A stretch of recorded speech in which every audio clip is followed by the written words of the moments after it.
Menteri Koordinator Bidang Politik, Hukum, dan Keamanan Mahfud MD buka suara terkait kasus operasi tangkap tangan Komisi Pemberantasan Korupsi terhadap Kabasarnas Marsdia Henry Alfiandi yang menimbulkan problem hukum dari sudut kewenangan. Mahfud MD menjelaskan 4 poin pandangannya terkait kasus OTT Kabasarnas Henry Alfiandi yang disampaikan melalui unggahan Instagram pada Sabtu 29 Juli 2023. Meliputi poin pertama yaitu meskipun harus disesalkan, problem yang sudah terjadi itu tak perlu lagi diperdebatkan berpanjang-panjang. Yang penting kelanjutannya agar terus dilakukan penegakan hukum atas substansi masalahnya, yakni korupsi. Poin kedua, mengapa harus meneruskan masalah pokok dan berhenti memperdebatkan prosedurnya?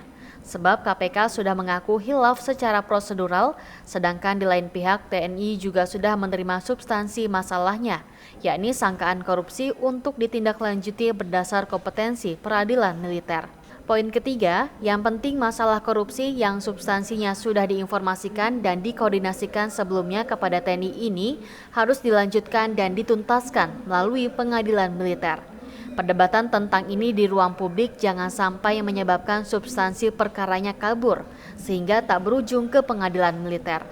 Poin keempat, meskipun terkadang ada kritik bahwa sulit membawa oknum militer ke pengadilan, tetapi biasanya jika suatu kasus sudah bisa masuk ke pengadilan militer, sanksinya sangat tegas dengan konstruksi hukum yang jelas.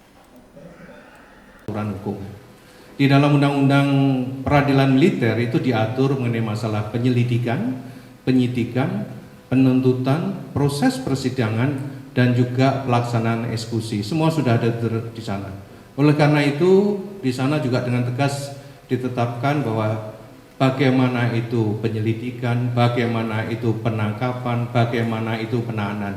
Khusus untuk penahanan, yang bisa melakukan penahanan itu ada 3. Yang pertama adalah ankum, atasan yang berhak menghukum. Yang kedua adalah polisi militer. Kemudian yang ketiga adalah auditor militer. Jadi selain 3 ini itu tidak punya kewenangan untuk melakukan penangkapan dan penahanan. Selanjutnya akan diproses oleh Puspom TNI, Puspom dalam hal ini sebagai penyidik, dan kemudian dilimpahkan ke jaksa militer yang dikenal dengan auditor militer. Selanjutnya melalui persidangan, dan Anda tahu semua persidangan di peradilan militer itu sudah langsung di bawah teknis judisialnya Mahkamah Agung.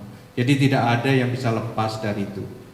Selanjutnya terkait dengan penanganan korupsi, sebetulnya antara TNI dengan KPK itu sudah punya pengalaman yang cukup banyak. Dalam proses penanganan korupsi yang lalu itu sebetulnya di splitting atau dipisah. Jadi yang sipil diperiksa diproses di KPK, sedangkan militer diperiksa di Puspom TNI atau di lingkungan TNI. Di dalam proses pemeriksaan penyidikan, KPK ada di dalam ruangan yang sama dengan penyidik Puspom TNI. Jadi sebetulnya ketika bicara pemberantasan korupsi itu sudah ada prosedur yang saya kira berjalan dengan baik. Karena apa? Karena semuanya berakhir dengan putusan yang saya kira sangat baik. Di dalam perkembangannya dikenal dibentuk Jambit Mil. Jambit Mil itu sebetulnya dalam konteks koneksitas. Pengalaman juga bahwa Jambit Mil sampai sekarang ini Anda tahu juga memproses perkara TPP dan juga satelit orbit 123. Jadi jelas sebetulnya bahwa seorang militer itu tidak kebal hukum, seorang militer tetap tunduk pada hukum, dan tidak ada seorang militer itu lepas dari hukum. Akan tetapi prosesnya militer itu punya prosedur sendiri, punya aturan sendiri. Yakinlah bahwa tidak akan ada immunity terkait dengan pelaku tindak pidana yang dilakukan oleh militer. Saya kira demikian, Pak Puspen. Terima kasih Kapolpenkum TNI. Silakan Jambit Mil atau gitu. Baik, terima kasih rekan-rekan wartawan. Mohon izin. Atasan. Saya Jambit Mil, saya Maijen Indrajit. Jadi